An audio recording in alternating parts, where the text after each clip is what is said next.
आपल्याला इथे used to, इंग्रजीमध्ये यूज्ड टू हा भाग आपल्याला आज इथे शिकायचा आहे.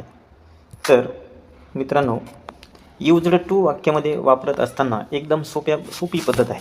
तर आपल्याला एकदम असं झटक्यात कसं यूज्ड टू वापरता आलं पाहिजे. तर इथे आपल्याला अशा प्रकारचं वाक्य दिलेलं असतं की आपल्याकडे आता वाक्य दिलेलं आहे, दे वूड गाईड अस. तर इथे आपल्याला काय करायचं आहे की ज्यावेळेस आपल्याला यूज्ड टू वापरायचं असतं त्यावेळेस वाक्यामध्ये हा शब्द दिलेला असतो. तो शब्द आपल्याला लक्षात ठेवायचा. म्हणजे आपल्याला वूड हा शब्द दिलेला असतो.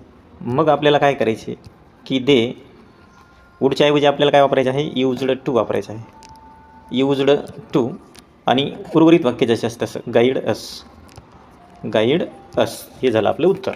तर एकदम सिंपल आहे की फक्त आपल्याला काय लक्षात ठेवायचं आहे, यूज्ड टू वापरत असताना आपल्याला त्या वाक्यामध्ये वूड हा शब्द आलेला असतो.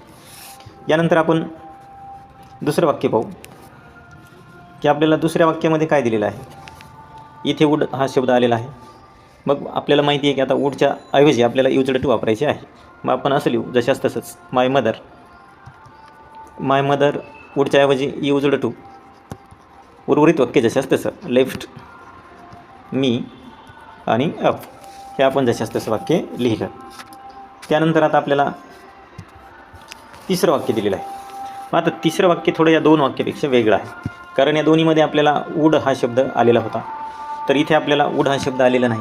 मग जर असं आले तर काय करायचे, तर इथं मूळ क्रियापदाचे एक भूतकाळी रूप दिलेलं असतं. मग आपल्याला सिंपल आहे की भूतकाळी रूप आहे तर त्याच्या अगोदर आपल्याला यूज्ड टू वापरायचे आहे.